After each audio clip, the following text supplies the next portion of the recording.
Samantala umaasa si Pangulong Ferdinand R. Marcos Jr. na makakatulong ang pagiging host ng Pilipinas sa ASEAN Summit sa susunod na taon para mabuo na ang Code of Conduct sa South China Sea. Yan ang sentro ng balita ni Harley Valbuena. Gagamiting pagkakataon ni Pangulong Ferdinand R. Marcos Jr. ang pag-host ng Pilipinas sa 2026 ASEAN Summit upang isulong ang Code of Conduct sa South China Sea sa pagbabawas ng tensyon at mga insidente sa karagatan.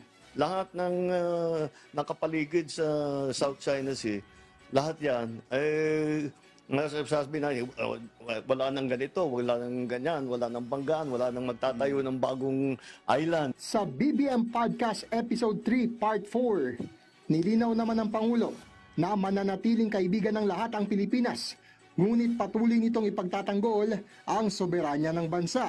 Wala naman talaga tayong kinakalaban eh. Lahat naman kinakaibigan natin. Pero ipagtatanggol natin ang soberanya ng Pilipinas. Mananatiling bukas naman ang ating komunikasyon upang maiwasan ang paglala ng sigalot sa West Philippine Sea, kung saan mataas ang tensyon. Sa kabilang banda, nasasabik na rin ang Pangulo na ipagmalaki ang husay at ganda ng Pilipinas sa 47th ASEAN Summit.